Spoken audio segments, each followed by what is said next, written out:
All right, so what do you want to talk about?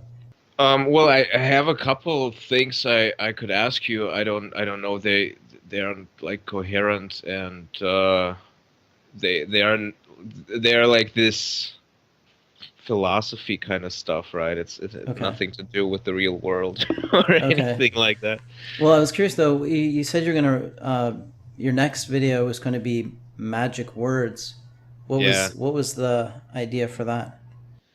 right. So I have like a lot of ideas on that, but they are all like just different tidbits, and they don't really cohere to each other, and I don't really have like an overarching start, middle, and end. But basically, what I was thinking, I don't know. I've been watching because that is, I guess, my hobby now. Like all these different debates with presuppositionalists against atheists, and how you can take apart this transcendental argument and stuff like that. And basically, one thing that came to mind was just that in one of those, the atheist was telling the dude was basically showing how the argument doesn't work, and how, like, look, this just doesn't make sense. And then what the theist was trying to do is he was just, well, basically just trying to insert all these words. Well, no, don't you understand that it's a transcendental thing, and it's absolute laws, and it's blah blah blah. Like supposedly these words, this religious type of language, like that could solve the problem. Yeah, yeah. Just like incantations, basically. Right, right. And so I was kind of getting a bit flustered at that, but then I thought, well, so initially I thought, well, doesn't this idiot understand that just saying this word doesn't do anything? And so I was getting kind of annoyed at that. But then I thought a bit more about that, and I thought, well, but what else if not the words? Like, it is the words, right? The most like influential stuff, like whatever your Marxism, or whatever, your Shakespeare, or I don't know, or Einstein. All they did was using words, right? Well, Hmm. that's not all they did, but they were expressing their ideas with words, and those ideas were very influential. And so then I was kind of thinking about, well, what is the difference? Why does this work uh, Yeah. with those guys, but not with this guy? What's the difference between bullshit and Yeah. real philosophy when it's all just Yes. words, right? And Right. how do you tell the difference? Yeah. And then I was kind of going into this, and I was thinking, well, are they like hooking into like some sort of underlying structure, and because they are they and because um and because they're doing that rather than just using words, because they are like kind of, well, I don't have the right words for it, but like they are kind of uh connecting actual concepts, like you could say like metaphysical or whatever. But that again, that is almost like now I'm using this bullshit language. But basically I was trying to think of what the difference was, and why some of these words, like, they explain reality, and some of them just explain it away or something like that, you know. Hmm. Yeah, you'd have to do like a really deep analysis of persuasion and rhetoric and logic or dialectic. Um, yeah, I mean, Yeah.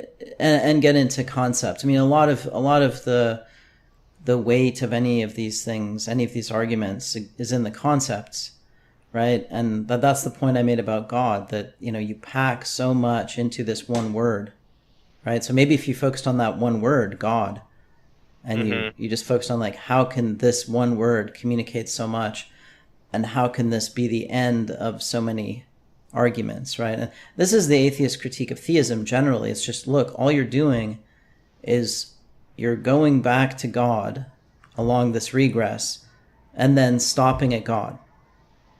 Yeah. Yeah, so you accept the regress up to the point where it hits God, and then you're like, that's where we must stop. Hmm. So, I mean, I guess So it's that's one kind of way. postmodern in a sense. Oh, what is postmodern? The Well, the idea that our like reasoning stops at a certain point, like we can't. we can't reach we can't so postmodernism basically, well, the idea, the way I understand it, is that it's kind of like what Kant said, right? But he didn't mean it that way. That basically we apply our filter, so we perceive reality, but we don't perceive the real reality. We perceive our version of it because we have our basically human bias. But he was still kind of thinking that we can still be objective, which I agree with.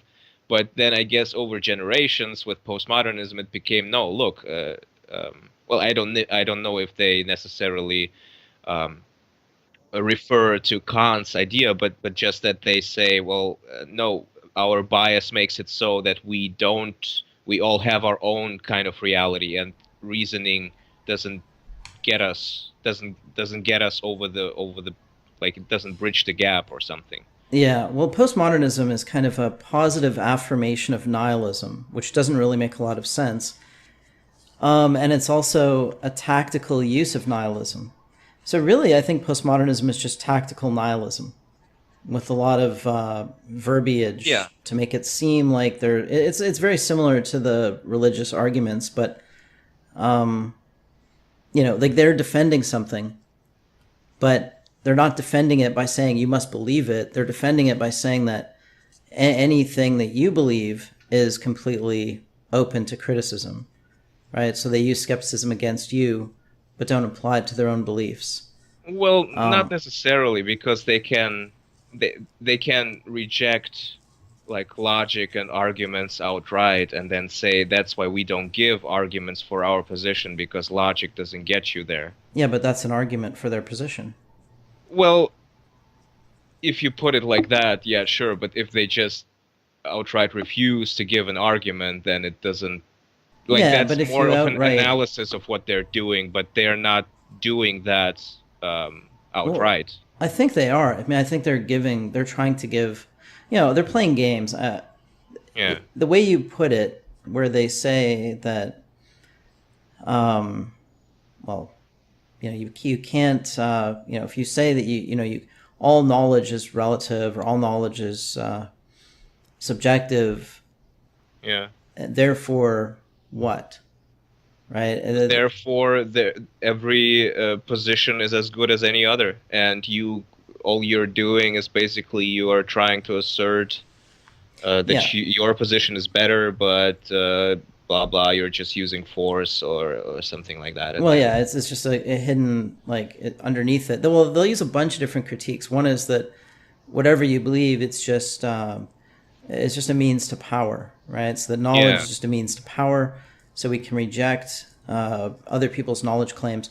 But they never apply that to themselves or to their own critiques, right? They never say, well, my rejection of knowledge is just a means to power. I'm just playing a power game. I'm trying to win an argument, right? So I'm using this tactic of denying your right, in a sense, to make any claims or make any arguments, because I'm denying your right to use logic or whatever, but I'm denying it from the position of logic. So it's really an attempt to trap you in your own assumptions, right? And the same thing with the transcendental argument. It only works if the atheist is naive, right? If the atheist doesn't know that his beliefs are sort of arbitrary and subjective, if he thinks they're objectively real, then the transcendental argument throws him into a state of confusion, because it starts out with radical skepticism about those beliefs, right? Yes. So, but it's like postmodernism is the use of radical skepticism, but as a debating tool or as a game, not as a path to truth. Because if you accept the implications of radical skepticism, then you get to a point where you say, okay, now I can't make any claims either, including the claim that I can't make any claims. So now I'm in this state of, total nihilism. And then, yeah, sure. And nobody, no, I'm saying nobody wins the argument at that point, right? It's not a way to win an argument, because you're denying your own position has any validity as well. Yeah, that's right. Including your argument for nihilism. So you can only play that game in a sort of insincere or hypocritical or confused way. You can't play it in a, if you're doing the sincere version of it, then you're seeking to remove, basically you're seeking to cast away all of your assumptions so that you can then see what's left over. Right? That's the point of skepticism for me, is to find out what's left when you throw everything away that you can throw away. The postmodernists don't do that because they're like, Marxists or whatever, and they have all these beliefs that they hold off limits to skepticism, like including their own claim to, to not be playing a power game. So they'll say, well, reason is just a tool of patriarchal white supremacy or something like that. Well, maybe, but you could just easily say postmodernism is just a tool people use to attack an existing power structure, right? So that criticism can apply to anything.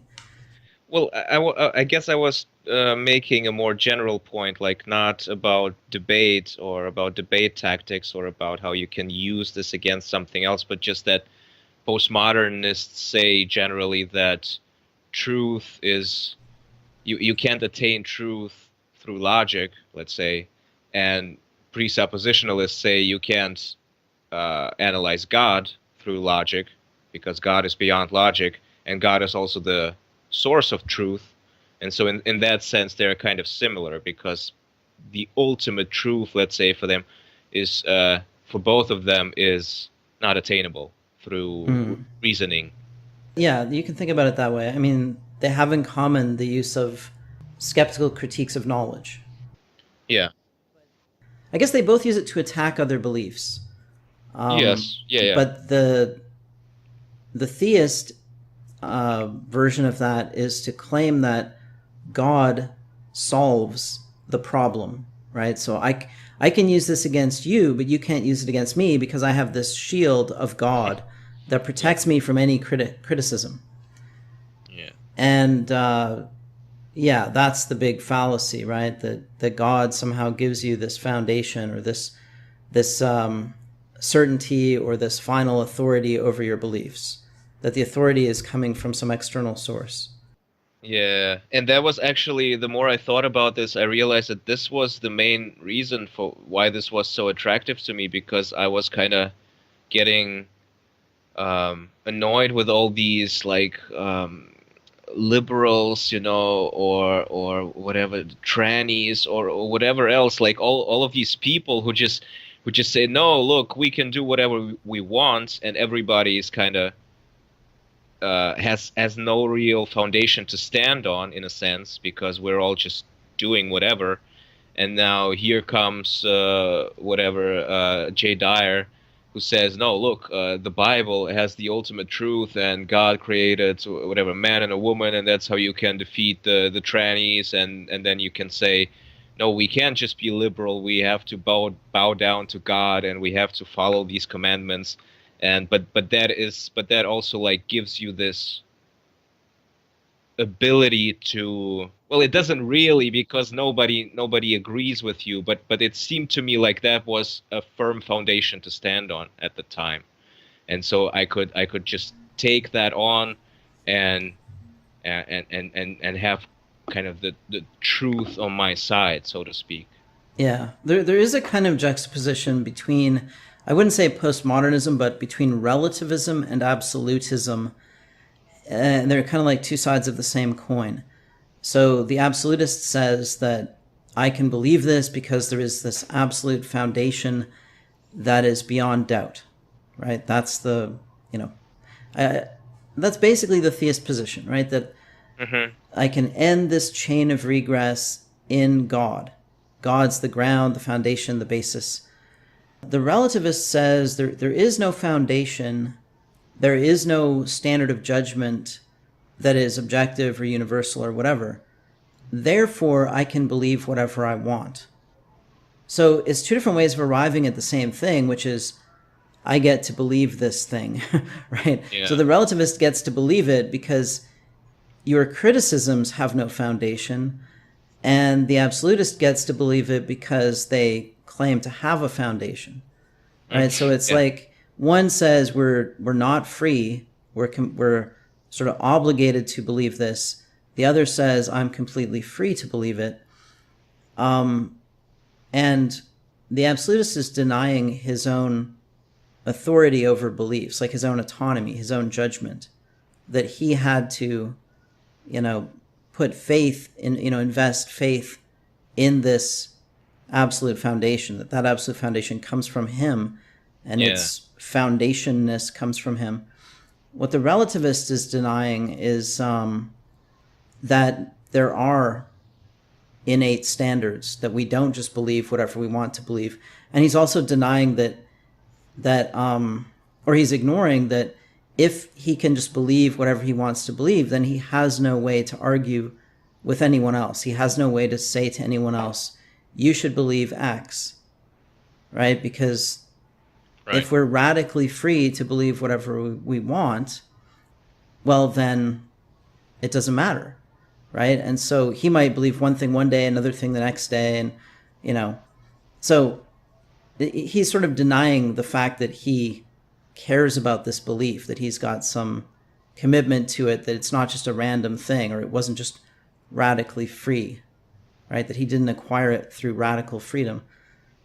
And the absolutist is denying that where his foundation comes from, right? That he was free to choose it. So one is denying his mental freedom and autonomy. The other is claiming to have greater freedom than he actually has.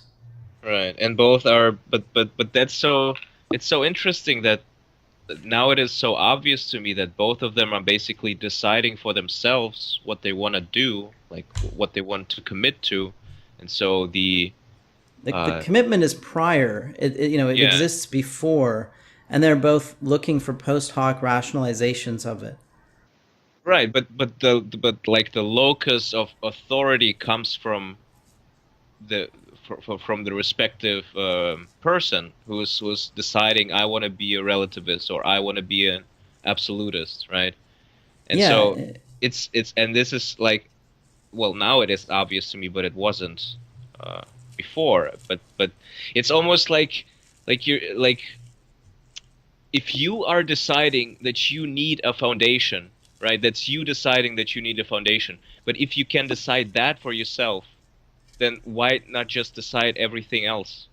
Right. If the foundation comes from you, then everything ultimately comes from you, because you had to choose that foundation. But the other thing is that you have some a priori innate dispositions or character. You're not a radically free, like random, that's true, Brownian motion thing, right? You're not just you're not random. You have form, you have order. There is order to your thoughts. You don't arbitrarily choose what to believe. So you are constrained by your nature, right? So you don't have this radical freedom, but you do have this autonomy that within the scope of your nature to believe one thing versus another. So I think they're just like, in a way, it's too bad State of Denial isn't here, because he would probably enjoy this, because this is up his alley, right? He's thinking about these things. This is one of those subject-object things, right, where they're both picking a side in the subject-object dichotomy, and one is placing the locus of authority for belief and action outside of himself in objective reality, in God, that supposedly is this all-encompassing objectivity. The other is placing it inside subjectivity and denying that objectivity has any places any constraints on that freedom, right? And I would say that the opposing view to both of those is what you could call rationalism, although I think that term is used to mean something else that's more like, should probably be called logicism or something. But the opposing view is that you have the responsibility to yourself, you have the autonomy to believe things based on your judgment, and that comes from you. But then you also, by nature, have this faculty of judgment, that you didn't choose you, right? You were, and your condition of being is that you have this faculty of judgment, you have this consciousness, you have will and awareness, you have desires, you have experiences, and from those you have to create your view of the world. And that's the human condition, and that's for me anyway, that's the way to resolve these two poles, these two opposing views. It's to say, yes, as a subject I have freedom, but objective reality places constraints on me. I live in objective reality, right? I don't choose what to experience. Most things happen to me rather than vice versa, right? I don't, create reality by perceiving it. And I have a nature that I cannot change. And that's what I discovered by going down that road of skepticism, by throwing away everything I could throw away. I was left with the thrower, right? The self. Yeah, but that almost sounds like you are then completely autonomous, like you are completely free, which I don't think. Well, you're saying that's not true, Well, but if you throw everything else away, then what is constraining you? right. Well, you are constraining you. You are a constrained thing or Well, right, entity you as a can't throw subject. away like gravity and stuff like Yeah, that. and I can't throw away reality. So when I say throw away, I mean, can I apply philosophical skepticism to something? So can I Yeah, apply philosophical skepticism to perception? Yes, but I'm still going to perceive things. Can I apply right. philosophical skepticism to desire? Yes, but I'm still going to desire things. Now, can I apply philosophical skepticism to a certain belief? Like, I don't know what a good example would be. I don't know, let's say belief in socialism. Let's say I'm a socialist. I could apply philosophical skepticism to socialism, throw it away, and not be a socialist, right? So there are things I can throw away. Oh, okay, I see. So you mean, yeah, that's how you find out what the essential, yeah, right. Yeah, what is essential to you is what, you can be as doubtful about it as you want, but you still cannot escape from it, Right, okay. right? And I'm just going to read a comment to you and get your reaction to it because it's from a theist. Mm-hmm. And I think you would find this kind of interesting. I mean, I hope I'm not taking this off on too much of a tangent, but Well, we don't have yeah, we really don't have a any plan. topic, so It's I don't think perfect. we can take it off on a tangent. All right, just give me a second to find this. I thought it was an interesting comment. Did you see that video I made called Lucifer's Question? Oh yeah, that's one of my favorite ones. Oh, okay, good. And yeah, I think well, I don't have them all memorized, obviously, but I think I've read the comments on that under that video. Okay, this one's a newer one, so you probably haven't seen this one. Okay. And it's a long one, so I don't know if I'll read the whole thing, but so he quotes me at the beginning. He says, oh, this is him quoting me. Even if you fling yourself into the abyss so that you may reign in hell, you're still serving in heaven. So that's a quote from the video. And then he responds to that, and I guess to the whole video, by saying, do you really think that John Milton was an advocate of anything closely approximating the autocatalytic cell's view of existence, where heaven and hell can both be reduced down simply to causality in a 100% materialistic universe? I believe Milton's many metaphors should be viewed in context. Milton's belief system was Christian.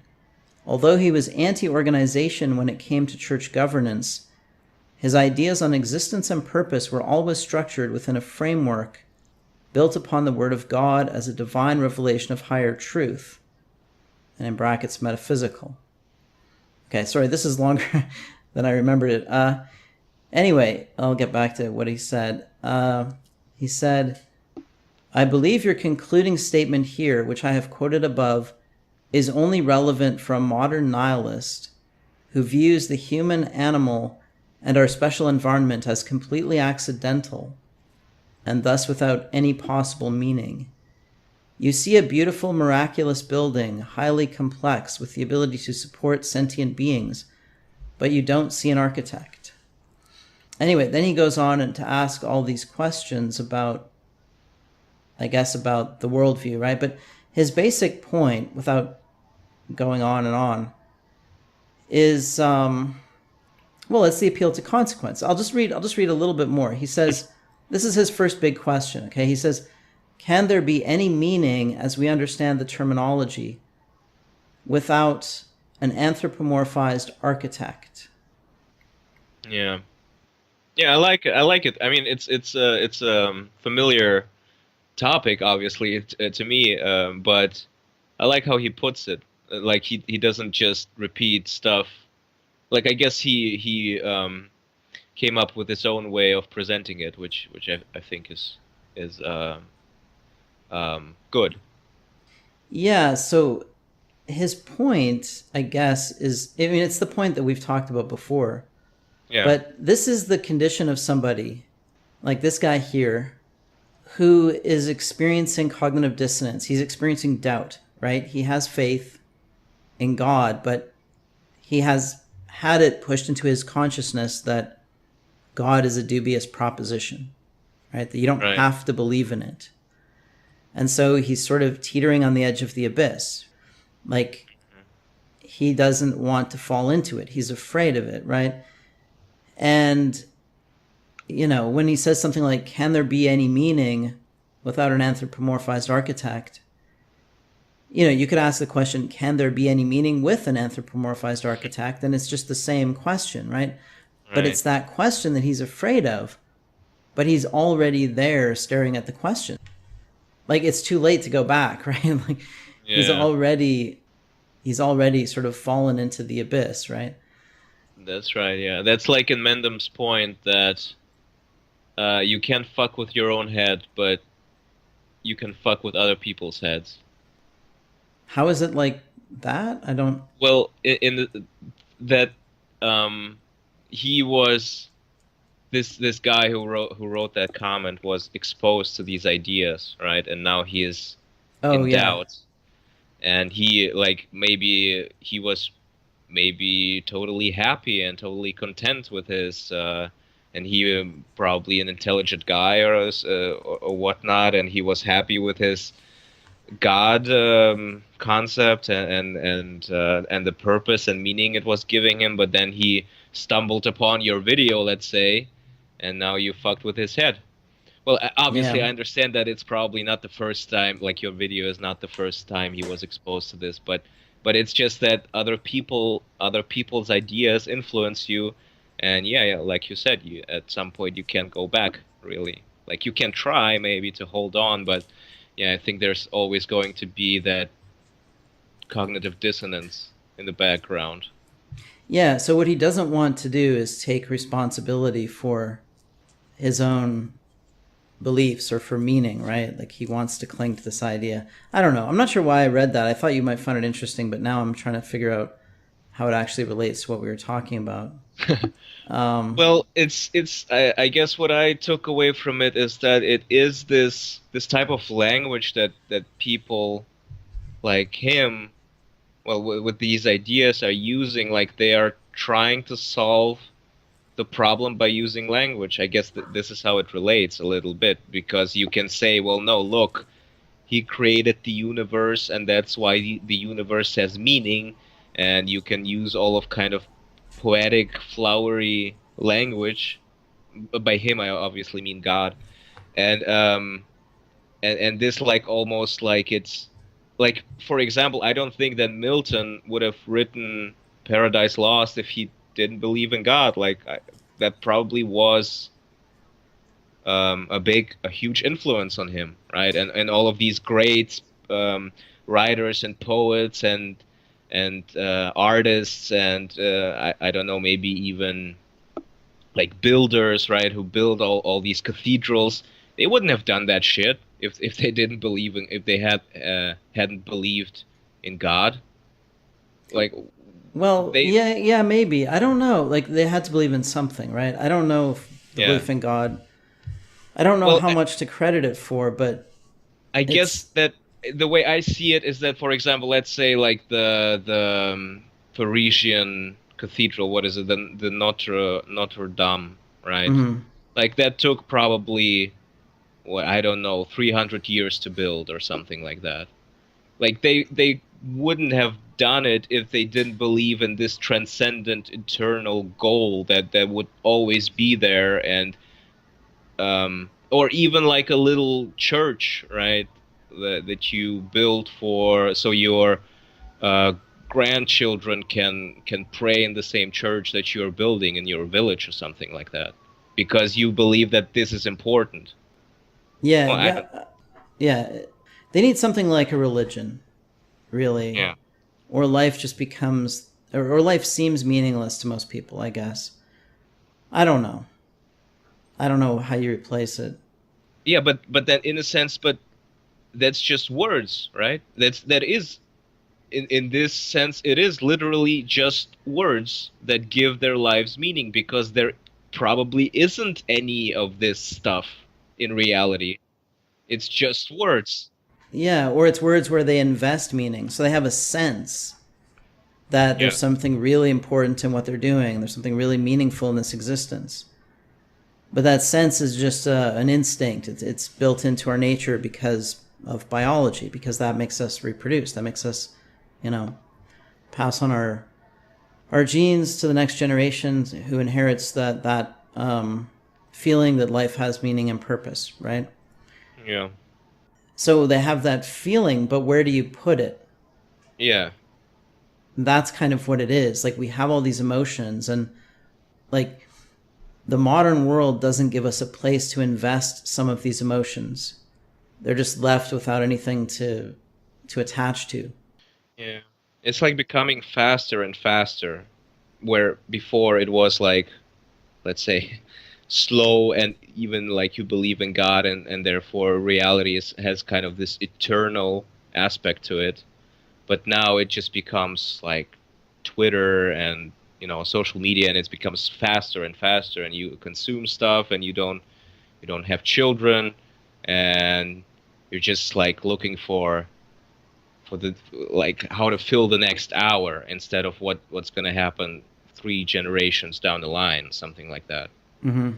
I Yeah, probably have a too kind of romanticized view of how people behaved in the past, like they uh like, because I think like they probably believed, oh yeah, it's really important what's going to happen to my grandchildren. Probably not all people believed that, or not all people thought like that, but that's kind of, I guess that's still from my phase where I was defending Christianity against atheism. That was one of my kind of talking points. That no, look, they had this sense of looking into the future, and like and not just this senseless consumerism, right? That's just in the moment or something like that. mm-hmm. All right, so yeah, no, I understand.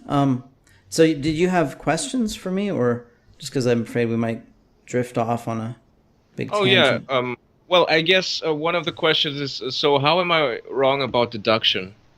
I guess you Oh, had this discussion with yeah. Niall, but because I don't really see it, you know.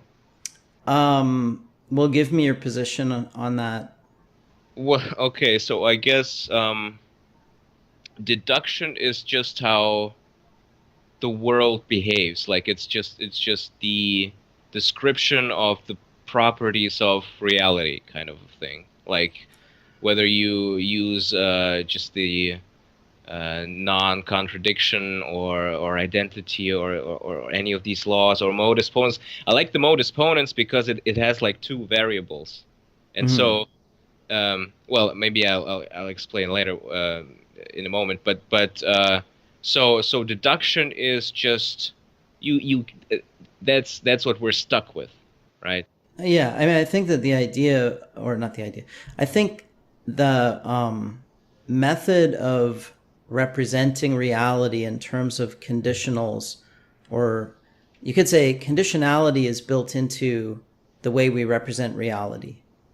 I mean, it Uh-huh. has to be, right? Because the reason we represent things is so that when we act, something will happen that has a positive effect on us, right? So we act to make things happen, and so we have to know the conditional. Like if I do this, then X will happen. And if X happens, then Y will happen, and so on and so forth, right? So we have causal implications. We also have informational implications. So that's built into the way we represent reality. I would say that's innate procedural knowledge. That is, it's necessary for us to think. We couldn't think without it, or thinking would be something completely different. But it seems to me like you are attributing it to kind of epistemology, like to our way of thinking and knowing things, whereas I'm more about the ontology, right? Well, you're About attributing it to reality itself, and I mean, yeah. there's no way for us to ultimately know what reality is, because all we can ever do is create a model, right? And so in your model, you're going to have conditionality, but you can't be sure that that's a property of reality versus a property of the way you see reality. But because there's no vantage point from which you can. No, I get that, but I mean, like, but you couldn't give me like a picture of reality where deduction wouldn't apply. Like, yeah, I understand it's a model, it's a representation and stuff like that, but like, okay, so the way, so why I like the modus ponens, or yeah, go ahead.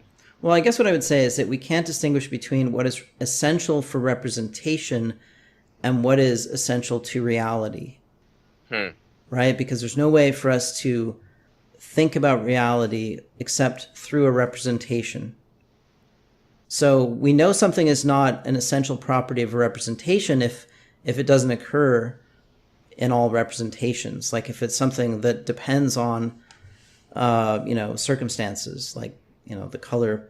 Well, even something like the color blue is sort of built into our visual perception, but there is no experiment you can do which eliminates conditionality, right? There's no way to change it or vary it. So in that, it's always there. It's omnipresent in representation. And so there's no way for us to say whether it's situated in external objective reality or inside ourselves, even inductively. But the point I was making about state of denial being half right, half wrong, and you being half right, half wrong, is that I think he was also talking about formal logic. Modus ponens exists in formal logic as a rule, and formal logic is a system that we have created, that we have induced from observing reasoning. So there's a difference between formal logic, like, what modus ponens as a rule of formal logic, and conditionality in the brain or in our representations. Right, but there's no difference between deduction and modus ponens in that sense, right? Well, I mean, there's the formal process of deduction. Like, if you study logic, you'll learn a system, and you'll learn that, well, in this system, I can derive certain theorems. Sure. And you learn that system inductively. And that system is not an innate part of you. That system is, it's a system of rules. It's like the rules of soccer or the rules of chess, right? But it seems to me like it's almost like, yes, but it's not really that you're learning the rules. It's more that you're learning to describe what was there all along, what was there long before you knew the rules. No, I agree. I'm just saying that there is a difference between a description of mental processes and the processes themselves. And so I think, I'm not exactly sure what state of denial was saying, to be honest, but it seemed to me like he was saying that... Well, it seemed to me like he was... Like, we probably shouldn't talk about what he was saying without him being here too much, but it seemed to me like he was saying that induction, like deduction is learned inductively, which I don't agree with. Right, and I don't agree with that either. So that's where I disagree with state of denial, if he thinks deduction is learned inductively. But I don't know exactly, because it was a little bit hard to. But at least that was my reading of what he was saying. Yeah, I think he was actually kind of begging the question in assuming that because conditionality presumes modus ponens. Like modus ponens just means using a conditional to get the consequent from the antecedent, right? It's just one way you can use a conditional. Yeah, right. And so I think he was sort of assuming, he was saying, well, conditionality is a priori, but modus ponens is induced. But I don't think you can really say that conditionality exists without modus ponens. I think that's... So there might be some kind of more subtle distinction he was making there. But anyway, the point I would make is that there's a difference between formal logic, which is like the rule of modus ponens in formal logic, and what's in our heads. The rule of modus ponens we learned inductively from observing the way we reason, the way we think. We constructed this theory of how we think. That theory is inductive. The way we think is innate. So the way we deduce is innate, but a theory of deduction is inductive. So anyway, these things get all mixed up because you have an inductive theory of deduction, you have innate deduction, and then you have this question of what is reality like so that deduction and induction work, right? And those are all just different things. So I was just saying that I think you're debating different things, and that's why you should probably take it to voice. Yeah, well, it seemed to me at least that that I understood his point. I just wasn't agreeing with it, and there was nothing really more to say. Like, I understand what he's kind of getting at. That, well, at least I don't know, but it seems to me like he's saying that induction, like, it doesn't matter in some sense whether it's deduction or induction. We don't have, like, we don't know that it's going to work in the future, let's say. And to me, this seems like it's applicable to induction, where you don't know, like, I've seen whatever black cats, and therefore every cat will be black. We can know that, but that deduction will always be the same. Like, that seems to me, whatever you want to call it, a priori or whatever. Like, that's just a property of reality. Yeah, I agree with you. I on that. I definitely agree that there's no way. I don't know if it's a property of reality, but I agree that we can't. Well, yeah. That Fair it's enough. like fixed and there's no way around it, or there's no escape from it. I mean, you could take drugs and, go kind of crazy, but the only way you're ever going to understand that you were crazy is when you come back to, normal and you can think again. Yeah, but even the taking drugs, that's why if P then Q, right? That's why I like that, because then you can say, well, if you take drugs, then modus ponens stops making sense, but you can still incorporate that in the structure. Well, there are these different systems of logic, right? Like, you can have whatever predicate logic and syllogistic logic and whatever else, and you can even have like some contradiction, like this dialetheism. Do you know about that? No. What is that? That is where they kind of assert that contradictions can be possible. Like the liar sentence is, I guess, the easiest example. But the liar, okay. Well, this sentence is false. Something like that. Yeah, that's an undecidable proposition. So I mean, I would say, yes, but they can then make it more complicated and say if this sentence is either undecidable or blah blah blah. I can't quite put it together. Maybe I should look it up. So they have a third value for undecidable propositions. Yeah, basically, if you just say that it's undecidable, then that's not enough, because then you can spin that further and show that still leads to a contradiction. But I can't quite off the top of my head, and even if I could, like, it wouldn't make sense in audio form, because it's like one of these sentences where if it's either false or true, then it's blah blah blah. You know what I mean? Like, it's one of these that you have to read, kind of. But basically, but just to finish my point, is that you can have these different systems of logic, but you could always say, if this applies, then we are in this logic. this Yeah, no, no. applies, therefore Those. we are in this system of logic. You know what I mean? Like you could always bring it back to the modus ponens Yeah, no, form. because no matter that's because you're always bringing it back to your innate ability to think. So you can create Yeah, I whatever kind of guess. Yeah. logic you want and use it to represent reality, but that's an external thing, right? So any formal logic system is external to your brain.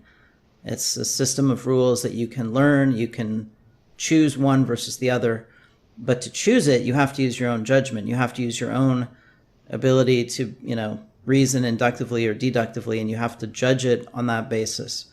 Yeah. So, yeah, you're never getting away from thinking. You're never getting away from whatever is innate to you. Well, yeah. I never claimed that you could No, no, like no. I know. I think let we it agree work on that. for you or something like that. No, no, Like, no. I think we're agreeing. We're not yeah. disagreeing. I'm Okay. not Yeah. disagreeing with you. Okay. I'm agreeing. Yeah, we have that innate thing, and whatever system of logic we might use is still just it's comes from that underlying thing. Yes. Um, Yeah. okay, That's what I would say. Yeah. okay. Uh, did you have more questions, or I have a topic actually we could get to if you want to. Sure. I mean, yeah, we could get to your topic. I would have, I'd have one more thing. I guess I was Okay. curious about. So, um, yeah. So while I was watching these debates and looking for new channels on YouTube who are doing the atheist theist debate type of stuff, I came across a dude who I really like. He's fairly new channel. T Jump, I think his channel is called something like Tom Jump or something like that. Anyway, so he has this interesting way of structuring like epistemology in a sense, which I really like, and I was curious what you think about it. So for him, there are three levels of stuff you could talk about. So there is the metaphysical, which is, I guess it's metaphysics, right? It's that which we don't have access to, which is kind of the fundamentals of reality. And then there is the empirical, which is stuff in the world that we can make testable predictions and stuff like that. And there's the conceptual, which would be logic, mathematics, whatever else, like all of these different ideas. God, for example. Well, I guess that would be jumping to a conclusion, but basically, and so his idea is that for each of these, so the metaphysical claims require metaphysical evidence, which we don't have, and then empirical claims require empirical evidence, and conceptual claims require conceptual evidence, and that's how you can sort basically anything in existence. What is conceptual? Conceptual would be like, for example, modus ponens, something like that. Like Hmm. these formulations of logic, or the transcendental argument, right? That would be conceptual, Okay. So I or basically, think. no. Let me Okay, just go ahead. expand on that a little bit. It would be also anything that you just imagine in your head. And so the main point for him, why he's making this distinction, is that well, if you imagine something, then you don't see it in the world. You just see it in your head, kind of, or you imagine it in your head. And so he's saying that we need something to distinguish between illusions or delusions or imagination and stuff that is empirical, stuff that is testable, stuff that Hmm. is in the world and not in the head. And that's why he's making that distinction between the conceptual and the empirical, and then the metaphysical is just for all those that basically can be disregarded. But basically, you can come up with some things that don't fit into either the empirical or the conceptual, and that's what the metaphysical category is for. But the main ones are the first ones, the first two ones. Yeah, I think there's a mistake there. Hmm. Okay. So, I mean, okay, so metaphysics, yeah. What people use the word metaphysics to mean, I think, is just the presuppositions of thought. It's like, well, I don't know. It's some claim about what must exist, or what does exist, so that the other, I don't know how to put it, so that induction and deduction can exist. Mm, I mean, well, I, that's not a great way of saying it, but I think that doesn't really apply to his. Well, since we're talking about his system, maybe I should like try to give my best account of what he's talking about. So, for example, we could say that we are brains in a vat, right?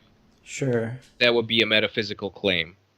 But even though we are brains in the vat, we still have this distinction between stuff that's happening in our imagination and stuff that is happening in the external world, even though that external world might also be like illusory in on that account. Hmm. But there's still a distinction between imagination and reality. And so that's basically the Yeah. metaphysical is just that we can basically disregard that. Like we can come up with all sorts of different interesting or whatever concepts, but that's not that important. What's important is to be able to make the distinction between the stuff in your So, head and stuff in the world. okay, so why would the metaphysical idea that we're a brain in a vat not just be, in his system, conceptual? Right. I guess because it's referring to kind of first principles. Like Yeah, I but guess it it's could be just an both. idea. I guess it could be both. And I think like I'm not that familiar yet. Like I don't obviously it's not my idea, so I'm not familiar with every nuance of it. I think that you could phrase anything as either one of the three categories, but Well, I guess the other problem that I see is that you can't say that no belief is purely based on sensory data. I mean, there's nothing that we believe that is purely sensory. I mean, even just like looking at a tree and seeing a tree is not sensory. It's partially sensory, but it's partially, you're matching a pattern of uh, of light on your retinas. You're processing it in various ways. You're matching that to a concept of a tree. It's not just one pattern of light. There are a whole bunch of different patterns. Your eyes move. Your brain calculates what you should expect to see when your eyes move. And from that, it constructs this model of reality that is based on your preconceptions, that's based on your existing knowledge. okay, yeah, okay. So it's highly Let me. inductive. I guess that's my point. It's inductive, but it also depends on past experience. So, yeah, so go Sure. ahead. So so just to make it clear, he's not talking about the metaphysical category is not talking about metaphysics as such. This is all just about epistemology. This is all just about how we know stuff. And so you could say, no, we are brains in the vats, and this is an empirical claim, but then to prove that you would require empirical you would have to present empirical evidence, right? No, That but we I are brains in the mean, vat. what And does it mean to be an empirical claim, though? Like, I'm talking about the difference between imagination and, okay. the conceptual and the empirical. In a way, you imagine the tree. So for him, the main thing that empirical evidence has to bring to the table is have testable novel predictions. Okay, but when we imagine something, we might be predicting the future. Like, the reason we daydream is so that we can explore possibilities, and those possibilities sometimes come true. Like, you might daydream about asking a girl out, and if she says yes, it'd be great, blah blah blah. Then you go and actually do it. Maybe she says no, and it's terrible, but maybe she says yes, and it Yeah. happens. So I mean, there's like that process involves empiricism. It involves an idea of the world, like the girl that you induced from experience. It involves your desires that are saying, hey, this is something I want, so I'm going to think about that thing that I want. It can generate reality because it can generate your actions. And so, like, I don't see a huge difference between that kind of daydreaming and seeing a tree, because even seeing a tree involves a kind of imagining. Like your brain generates an expectation. If I move, I mean, you're not aware of this, but you're like, if you look at something, your eyes zigzag all over the place, right? Mhm. And what's happening is your brain is computing based on eye movements and the sensory impressions that are created by those eye movements, like little snapshots called saccades. Your brain then constructs a model. It sort of measures things. Like when you look at a face, there's a pattern that your eyes follow. They zigzag around the face, measuring it, taking little snapshots, filling in details on a model.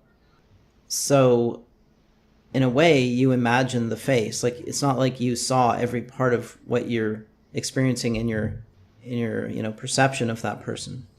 Well, I guess the point would be is that if you imagine going out on a date with a girl, then that is different from actually going out on a date with. Yeah, but we know, like when we imagine something, we know that it's not happening. Like we don't confuse daydreaming about something with doing it. But what I mean is that, Well, he's having all of these debates with theists who are claiming that, Jesus rose from the dead, and that's where I guess the distinction comes in handy. So yeah, I don't that's know. what he's. I'd have to hear what he actually is saying. I'm not sure that Yeah, I I'll would I'll agree send with you it. But something. where did you get these epistemological terms from? Was it just from the theists? Things like materialism, because I've never heard anyone use that term who isn't like an internet religious debater, essentially. Yeah, so I can't really say if I got it from theists, but you would say that atheists don't use the term materialist. Like I would be I would say that it's maybe like I don't know what the whatever the academia kind of philosophy department looks like, but I would say that this is just a widely used term, at least on the internet, by whatever layman philosophers, right? So I don't know if it's particular to theists. um Yeah, I don't think it's like Well, isn't like naturalistic materialism or something? Doesn't it have like a Stanford entry on yeah, their I'm just looking. I have encyclopedia? a little, like a very old dictionary of philosophy, so I'm just looking it up. I mean, it's in there. It says, as most commonly understood in philosophy, the term denotes the doctrine that whatever exists is either matter or entirely dependent on matter for its existence. The precise Hmm. meaning and status of this doctrine are, however, far from clear. And I guess that's my complaint about this idea, that it just doesn't make any sense to me. And Yeah. people often use, like theists or mysticists or whatever, will often use this term, and I really don't know what it means. Well, Like, maybe that is like a more of a theistic kind of debate kind of term, but I guess naturalism would be the the the legit kind of equivalent to that. That all that exists is nature. Like there is no yeah, if you're saying that uh, there's no, I think it's a way though. I think like supernatural. I think it's Yeah. kind of a tactic to dismiss, to Oh sort of, yeah. it's like a Yeah. straw man version of epistemology, that, oh, you just believe everything is matter in motion and therefore it can't have any of these things. It can't have order, meaning, purpose, Yeah, I blah can blah. see that. I can see that as it's more of a label that you can kind of box your opponent in and then argue against that Mm. notion, like in a kind of where you have like a dialogue tree ready, right? Well, I don't know if that makes sense to you. You're not a gamer. Oh yeah, yeah. No, I know what you mean though. You have like a decision tree for the debate, Yeah. and if they go down one path, you go down that path. Right. Yeah. Exactly. Yeah. So the reason why I think this term is meaningless is that nobody believes in that as stated. Like nobody thinks that everything is just matter, because there must be something else. There must be order, right? I've brought that up before. There has to be order because all of our theories, our natural laws, are representations of the order of experience, and we assume that order comes from the order of reality.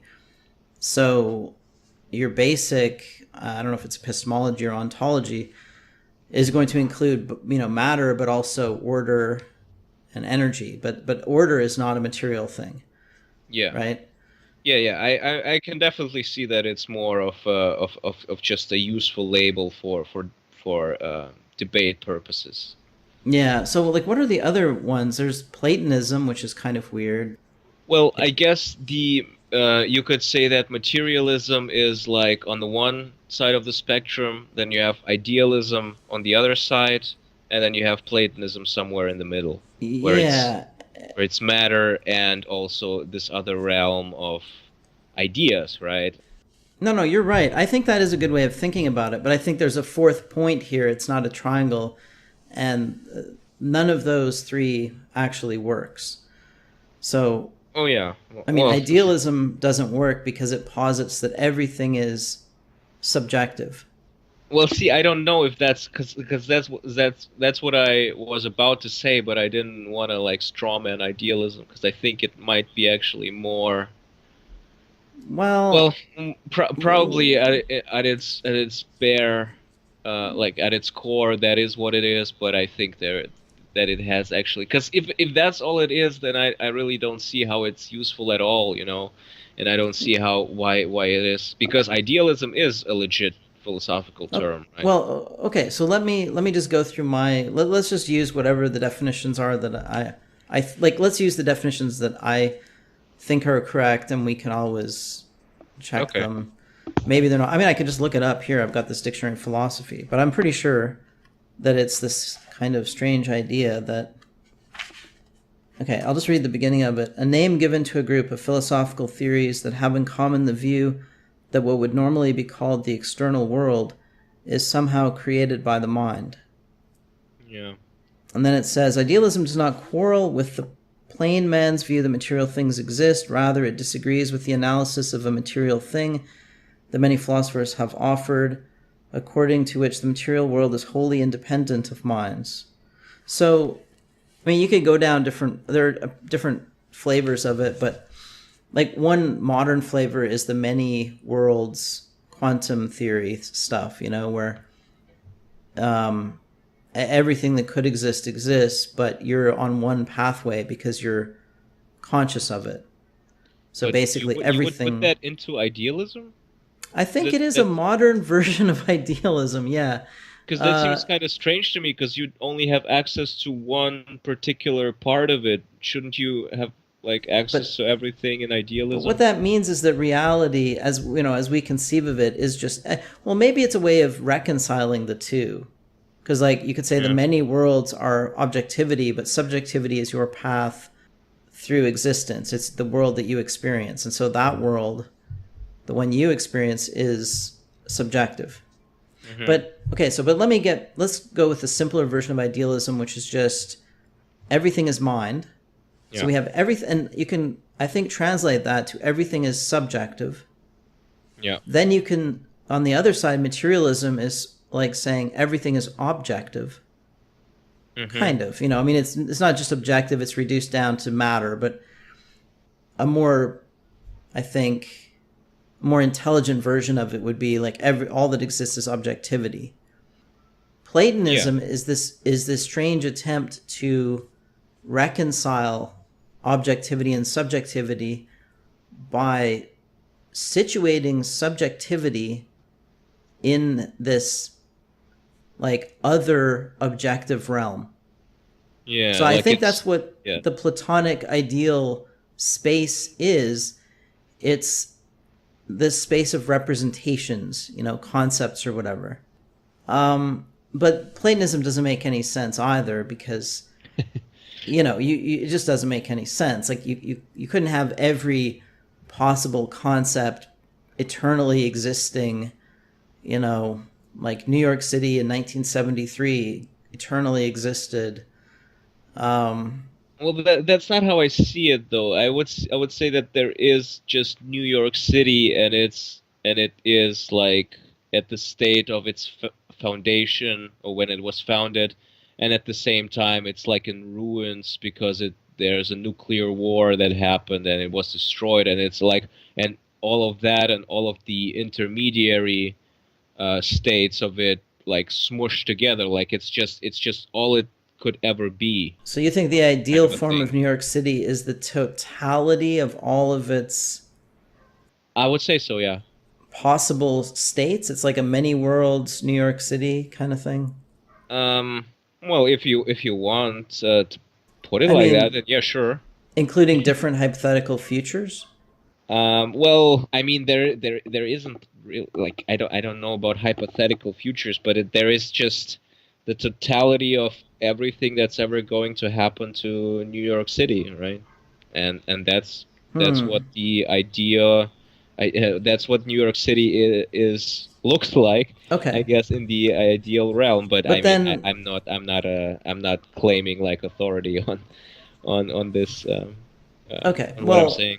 if we take that as the definition, I mean, I guess there are different ways of looking at it, but that still strikes me as kind of bizarre to imagine all of this information is floating somewhere.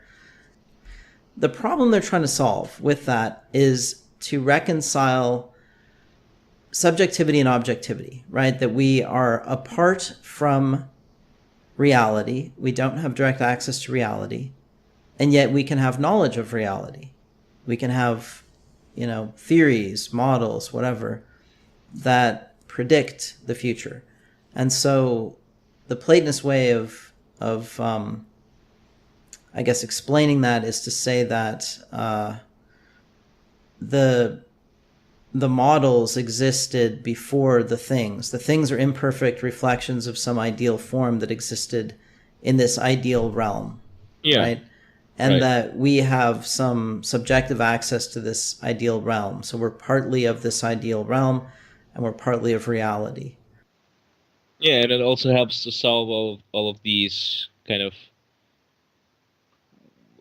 problems of what beauty, of what goodness, these abstractions, like they also all exist out there somewhere. It's not just objects. It's also concepts, I guess. And it's also a way to solve the problem of induction, right? I guess materialism doesn't really do that. In Materialism what is way just a can could straw could man. you could you But explain that a little bit more? oh, how does it solve the problem of induction? Yeah. We don't induce things from experience. We remember them, or we find the matching platonic ideal for Oh, them. okay. Yeah, right. Sure. Yeah. So we don't have to learn things from experience. We don't have to abstract them. And thus the problem of induction doesn't really exist because we don't do induction, right? It just sort of shoehorns all of our mental processes into this system where instead of learning ideas, we remember things. We go and I guess seek them in the platonic realm or something. I don't know because it doesn't. That's one of the reasons it doesn't make sense because it doesn't explain why it takes time to learn things. Why some things are hard to learn, others are easy to learn. So I don't know how they explain that. Well, I guess because that would be part of this fleeting realm of time and space. The learning process is not present in the ideal realm. Yeah, but when we're learning, we're just discovering what's in the ideal realm, right? Like when a child learns what a dog and a cat are, the child is just basically finding those concepts in this ideal realm.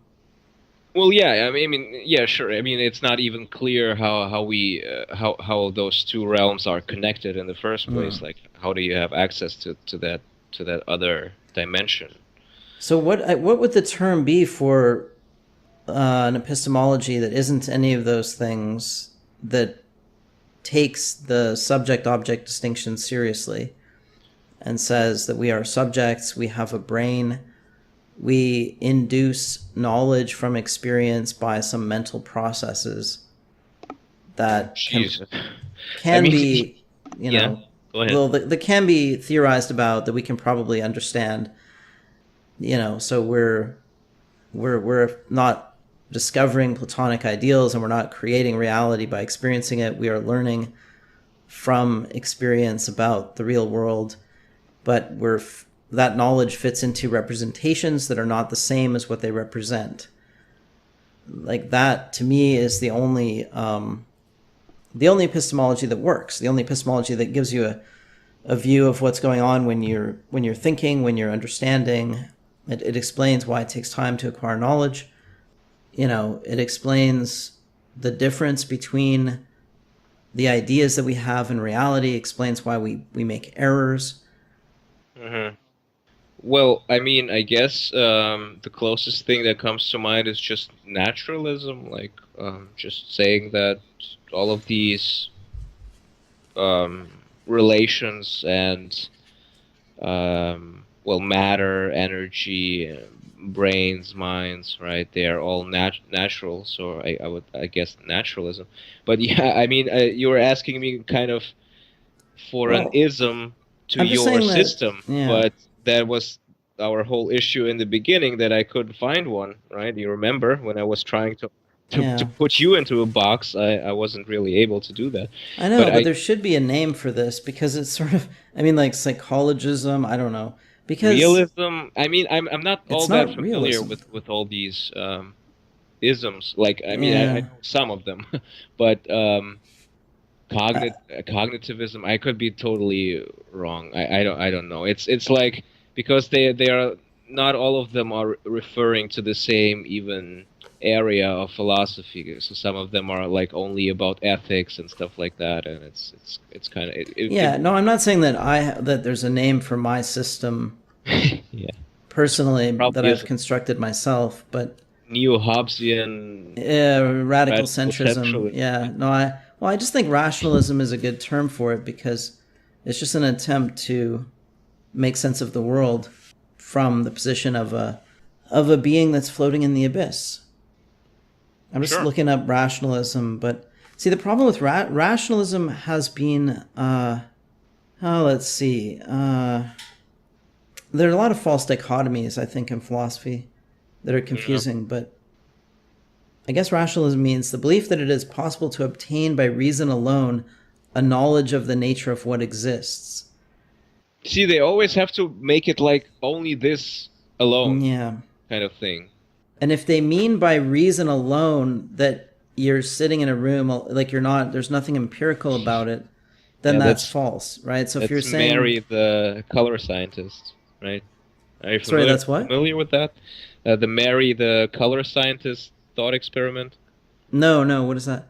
where it says that Mary is a scientist who's sitting in a black and white room, and she has a book about colors or something, or about the color red or something. And the book has every single point of data or anything you could ever learn about, like the wavelength of the color red and stuff like that.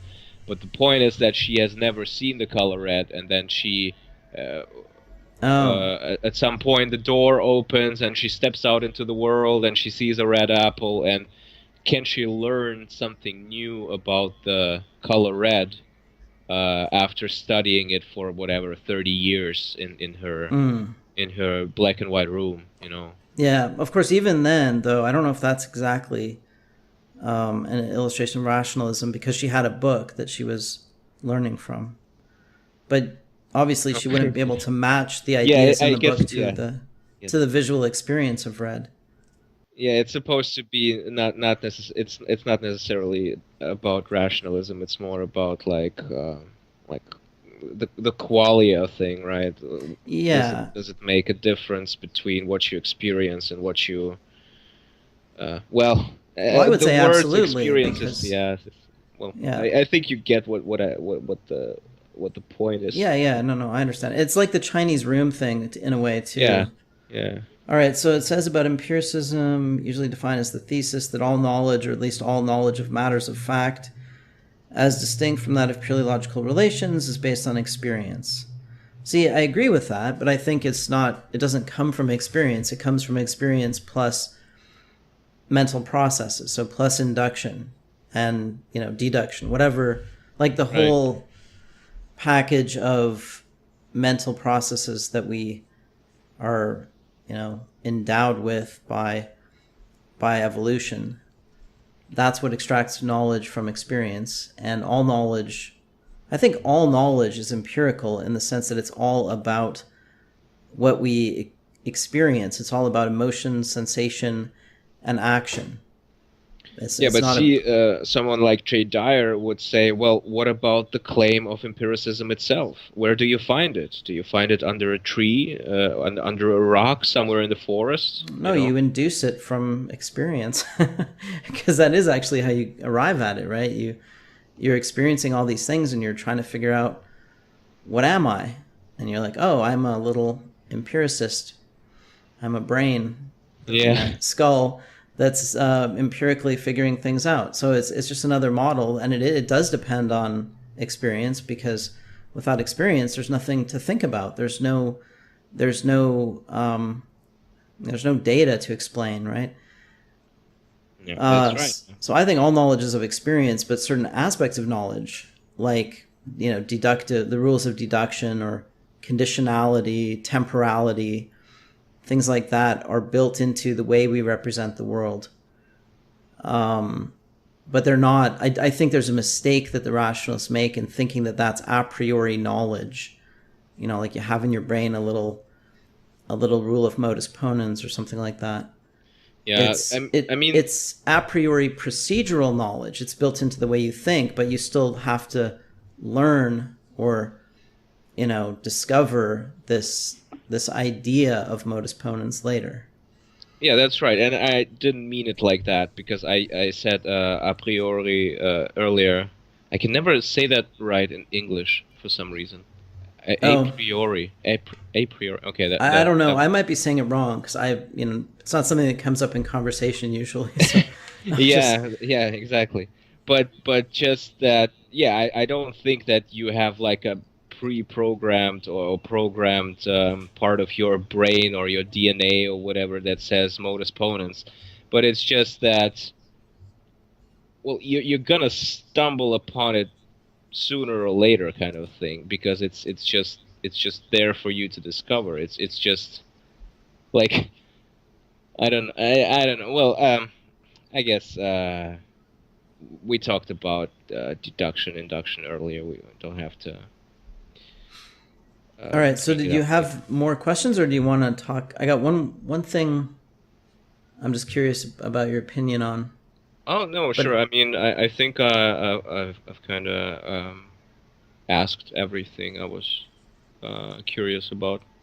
All right. So I've been thinking about charlatans and followers, and you're in a kind of interesting situation, because you were sort of a follower, right, of somebody who you now see as kind of a charlatan. Mm-hmm. Right? Yeah. And which is interesting. It's an interesting position to be in. I don't know how to put it though. Like I was thinking about this propertarianism thing. I've been paying attention to the alt-right for years now, right? And it just seems like they're getting stupider and crazier as time goes on. Mm-hmm. Like a lot of them were ANCAPs, and they jumped over to the alt-right or white nationalism or whatever, and now they're jumping into this other thing because it appeals to them, right? It appeals to their need for authority, their need for certainty, right? To take the burden of responsibility away from them, so they don't have to think for themselves. They don't have to make decisions for themselves. Yeah. Right? The ideology will make the decisions. The authority figure will make the decisions. Is that does that relate to your experience of it?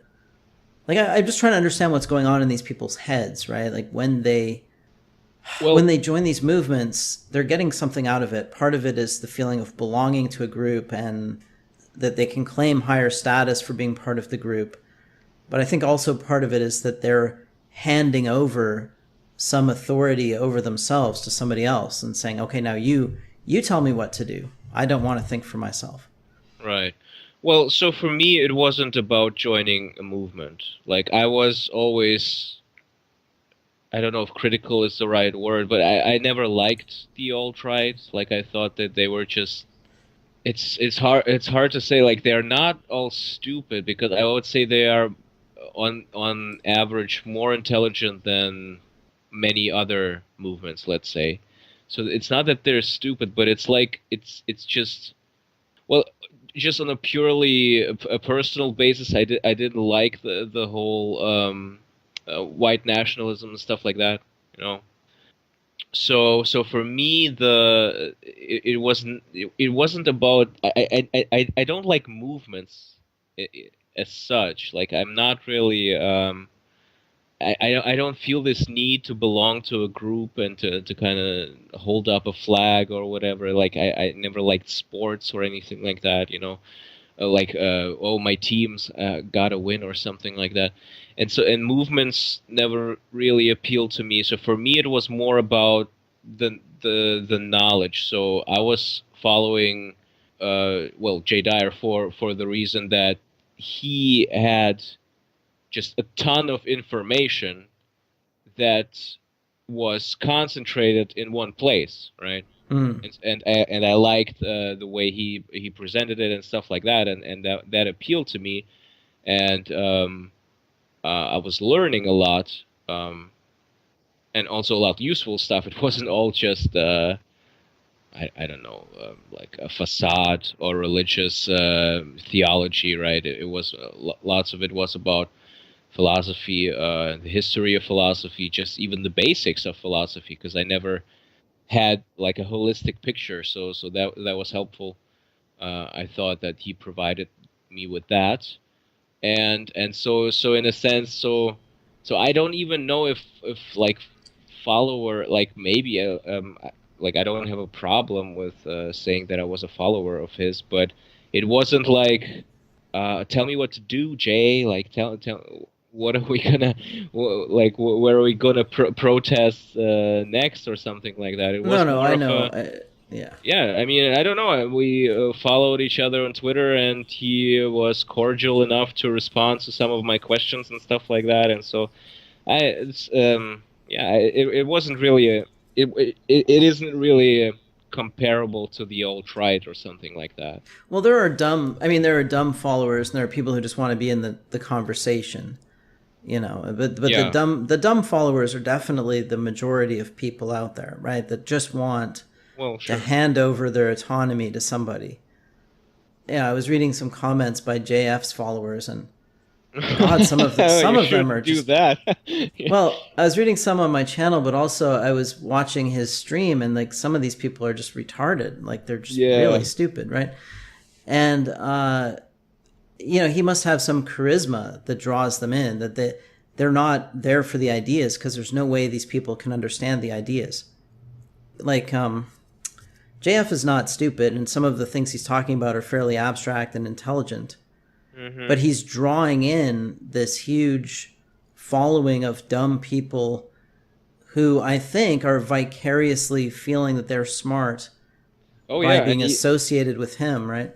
and he And said that on a couple of occasions, like my followers are a very high IQ. You know, like he's feeding this idea that they are smart because they watch him and stuff like that. But I also think that it's not really because of the ideas, but just because of the stuff that, like, because he's, well, his position is clear. He is like against the left, right? He's against this yeah, creeping he degeneracy of the SJW or whatever.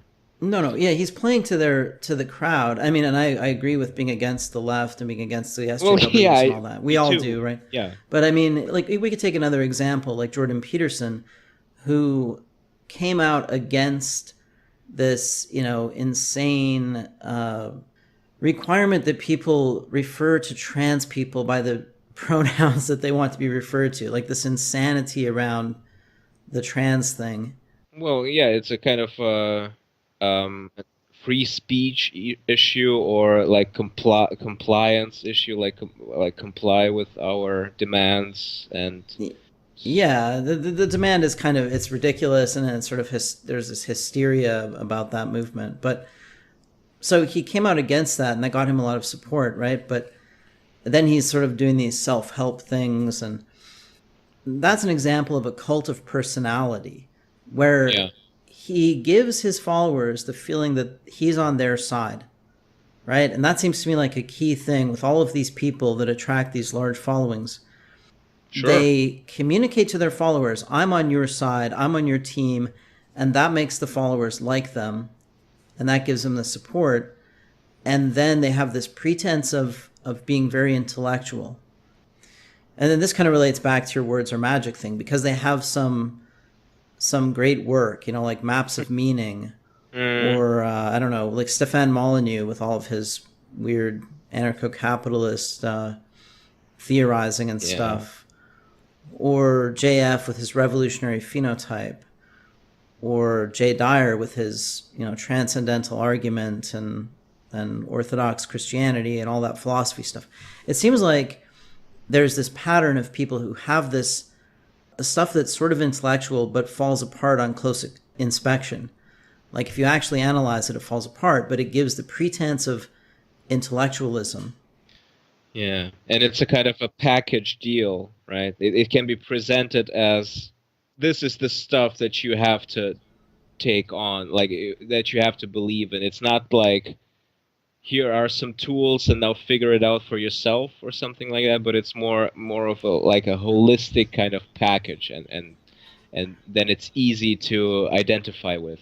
Well, it seems to have these components. I'm just noticing this pattern. There's this intellectual thing which the followers don't really understand or get into the details of, but which kind of gives it the appearance of being very intellectual, like very, intelligent, wise, high IQ, and so on.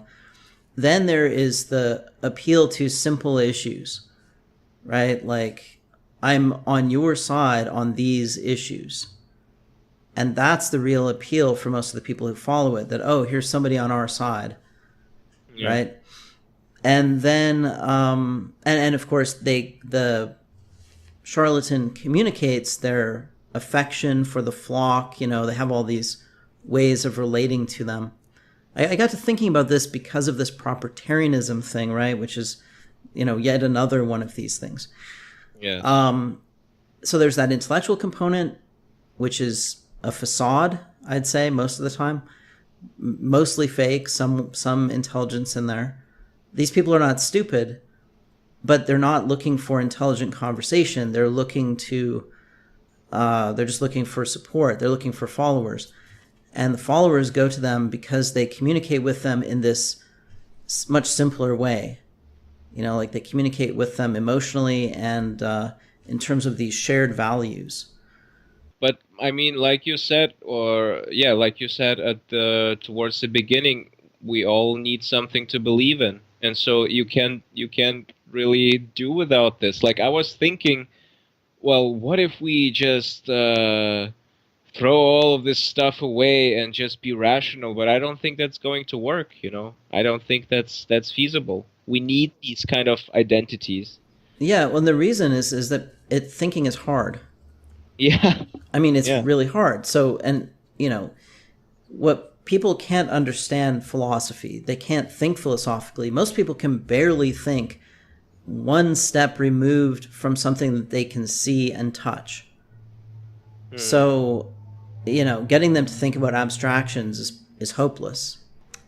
So, yeah, I'm just seeing this pattern of ideology after ideology emerging, capturing this large following, and then sort of fading away when people get bored of it. And then another one comes along, and it's the next big thing. And these people don't seem to realize that they're just, they're going through this loop, right? It's like I was talking about Ryan, Ryan Falk.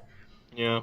He went through Marxism. Well, he went, I guess, evangelical Christianity, first of all, then Marxism, then anarcho-capitalism, then white nationalism. And I don't know what his next idea, I don't think first worldism is going to be the ideology that he settles on. I don't even understand what that is, to be honest. Well, yeah, no, it's just some, it doesn't really matter, because I think for Ryan, he needs something to fight for. And those other things he didn't come up with, right? He was handed them, like, okay, here's a flag you can wave, and you can fight for this cause. Oh, I see. He's good at fighting. He's good at making propaganda. He's good at making arguments. So, And now he has his own thing. is Yeah, what you're we'll see saying. if that Yeah. lasts. I don't know. He might switch to something else, but it'd be interesting to see if he is able to form his own thing or if he just goes back to something else. But, he's an example of that pattern of somebody who needs something to believe in and fight for, but he's just, churning through one ideology after another. And I see the rise of these cults of personality as being similar because people are attracted to them because it gives them that feeling of, belonging, and it gives them a sense of purpose. It gives them something to fight for, right? And it takes away the responsibility of thinking for themselves. And that's one of the reasons why we're never going to get rid of religion, because people can't think for themselves outside of a very narrow box.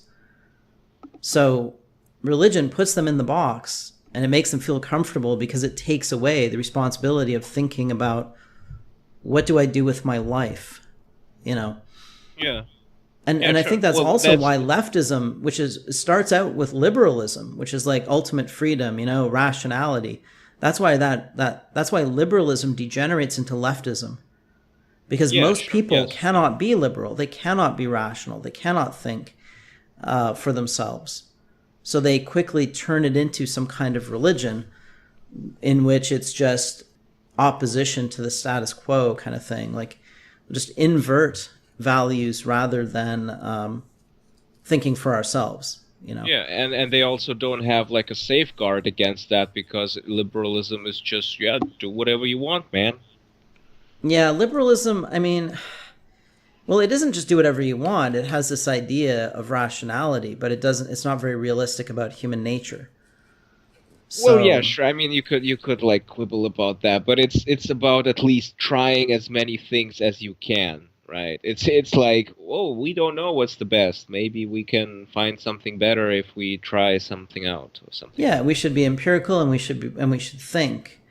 And yeah, but unfortunately, most people can't think, and most people are also, the funny thing is they don't learn from experience if they can't conceptualize Yeah. what happened. It's just like people can't learn from stock market bubbles because they're incapable of seeing them.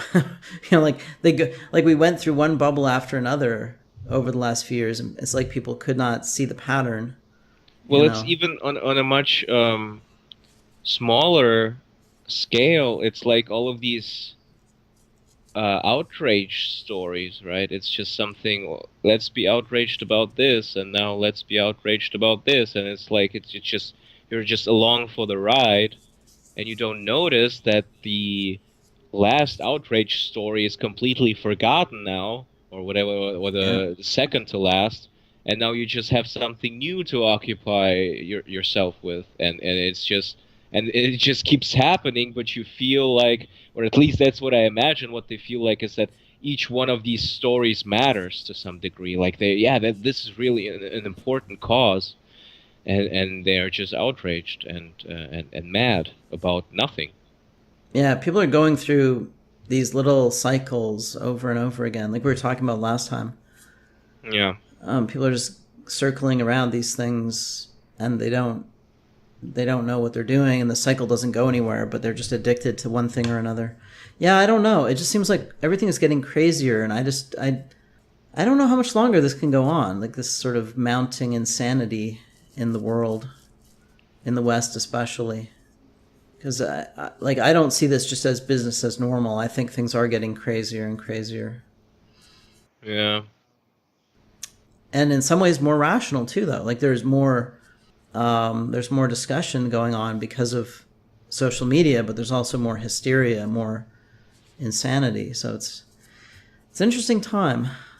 Yeah, it just seems like, well, social media, like, it produces good stuff, but it also produces lots of bad stuff, and that's just, I guess, that's just what it is. If you release a new technology upon the masses, most of the like Yeah, a huge part of the masses is going to use it for dumb stuff, but then hopefully a minority is going to use it for some useful stuff, right? yeah. That's a good way of putting it. Yeah, it's an amplifier of both stupidity and intelligence, and also insanity. But Yeah, I guess it's just like any of those technologies. If you just give them to people, Yeah. then a lot of them are going to use them. I mean, it's almost like you're handing out crack, or you're handing out opiate drugs, and who's going to be able to use it intelligently? Not very many people. But anyway, all right, we should wrap it up because I have to get going and do some stuff. Yeah, sure. Well, I guess let's hope that the rational minority prevails, right? This is the challenge, right? The challenge is to create a rational minority that has a kind of structure and can speak with a single voice and can kind of get itself heard over the cacophony of the irrational majority. Yeah. So we really need intellectual leadership more than anything else. We don't need we don't need stupid people riling up the masses and getting them to buy more guns and prepare for the next civil war or whatever. But we really desperately need intellectual leadership, and we need something that would give ordinary people answers, like just simple answers, a simple way to go through life. I guess that wasn't part that wasn't part what my video was about the transcendental argument, is that I wish that these intellectual theists would stop like wasting their time and would help solve the real problems. But I guess I didn't phrase it very well. But also, I'm not like I don't like think that that is their goal. Like I don't think that that is what they're trying to do. They're just trying to carve out a niche for themselves to Yeah. amass this type of following. Yeah. I mean, that's the problem, that if you do try to do that, you're not going to get a big following. You're going to get a very small following. Oh, yeah. And the way to be successful in this environment is to appeal to the dumb masses. So that's a big problem. That's one of the big catch-22s. Anyway, like I would really like to do something more regular, like have a regular discussion with people. I would like to have discussions that are intermediate level. You know what I mean? Like not too philosophical, Yeah. but with some philosophy. Because I would like to get, like I want to do two things. One is I want to bring together smart people to start thinking about the problems facing the world. And I'm not going to do that by myself, obviously. But, if I can get some people together, talking, thinking, maybe that's a start. Sounds good. Yeah, no. Might as well try, right? Right. But it has to be, like, there has to be something for the people at the slightly lower level so that it can spread, right? Yeah, I understand what you mean. Yeah. That's why I was suggesting that you could do something like a podcast, or maybe be part of, maybe we can get some people together to do that. Yeah, Because I don't think I can carry that kind of thing myself. Right. Yeah, I think it makes a lot of sense to kind of do a collaborative kind of thing, because like well it's just also I think it's much more approachable. More entertaining. Yeah, it's more entertaining. It's more like it feels more natural than if it's just one person talking into a mic, right? I think that's why, for example, someone like Joe Rogan got so big. Well, obviously he got on it really early. That was also part of it. But just like having different people and talking to them, there's, I think, a much a sure way, or a more sure way to success than just doing it on your own. Yeah. So I don't know. I'm not very likely to succeed at this, but it's worth trying it out. So what I was thinking is we could maybe set up a time to get a bunch of people together. Not everybody has to show up every whatever it is, week or 2 weeks or whatever. Yeah. And have some kind of conversation and have like current events, like talk about a couple of different things so that so there are different types of content that engage different kinds of people. Yeah, sure. Yeah. Yeah, so if you're interested, let's try it. I mean, worst case scenario is it doesn't work. And if that's, Right. it's like, so what, right? Might as well try. All right. Anyway, All right. It's good talking to you. I will edit. I don't think I'll have to edit this too much because I was smart this time and put on my headset and didn't. Well, actually, I wasn't smart. I was forced to by my computer. But I think it shouldn't be too hard to edit. So I'll just edit the audio really quickly and post it somewhere, and maybe I'll put it on my channel. I think it might be all right. I think it's just the only reason I hesitate is because it might be just way too abstract. Yeah. Pure philosophy has a very limited audience, so. Well, I don't know. That's just the stuff, the type of stuff that I enjoy, and that's why I tend to talk about that. I understand that it's like it's really mostly inconsequential for the stuff that's happening in the world, but I guess I don't it's think just a hobby. I think it's very important, actually. Well, but idealism versus Platonism, I don't think much hangs on that. Like, No, you're right. But I mean, we are coming to a time when philosophy is coming into ordinary life, where we have to make philosophical decisions. Like, what is the purpose of life? This is actually, if you look at almost all of these ideologies, what is the purpose of life is the central question. It always comes down to that. Yeah. And that's a very big philosophical question. So, did you read that blog post I made, Immanentizing the Abyss? Yeah. That I linked that. That was really good. That helped me like crystallize this because we talked about it, and obviously it's a topic that comes up a lot. But yeah, it was useful to me. I read it. Yeah. So the point of that is that because everything is falling apart, and it's not that not our society necessarily, but our culture is falling apart, right? And this is revealing the abyss. I think this is bringing philosophy. Got like cars outside honking. This is bringing philosophy into ordinary life, and so that's why I think philosophy matters now, and that's why it keeps coming up. That's why almost every one of these debates eventually comes down to a philosophical discussion about what is the meaning of life, what is knowledge, all of that stuff. It just keeps coming up, right? In a way that it didn't come up in the 90s or even in the 60s, really. Mm-hmm. So, yeah, we should try set some regular. My point is that I think that stuff's important, but we have to connect it to events in the real world that people can kind of understand and not just talk at a very abstract level, right? Right. Yeah. Yeah. Makes sense. Yeah. All right, man. Good talking to you, and we'll talk again soon. Yeah. Talk to you later. Bye bye. All right.